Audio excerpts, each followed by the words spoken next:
প্রিয় নবী রাসূল আরবি সাল্লাল্লাহু আলাইহি ওয়াসাল্লাম তাবিঈ বুজুর্গ যারা রয়েছেন তাদের ব্যাপারে আমরা কিছু বাণী শুনি যে প্রিয় নবী রাসূল আরবি সাল্লাল্লাহু আলাইহি ওয়াসাল্লাম তাদের ব্যাপারে কত চমৎকার চমৎকার ইরশাদ করেছেন।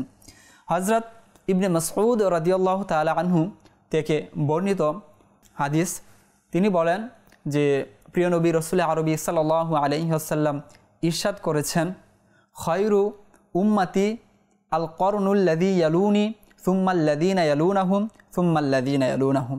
অর্থাৎ মাসউদ রাদিয়াল্লাহু তাআলা আনহু থেকে বর্ণিত প্রিয় নবী রাসূল আরবি সাল্লাল্লাহু আলাইহি ওয়াসাল্লাম ইরশাদ করছেন যে আমার উম্মতের মধ্যে সর্বোত্তম যুগের মানুষ হচ্ছে যারা আমার সাথে রয়েছে, অর্থাৎ সাহাবায়ে কেরাম।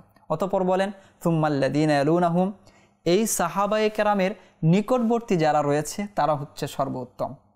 অতঃপর বলেন সুম্মা আল্লাযীনা ইয়ালুনাহুম, এই সাহাবায়ে কেরামের নিকটবর্তী যারা ছিল তাদের নিকটবর্তী যারা তারাও সর্বোত্তম, অর্থাৎ তাবেঈন।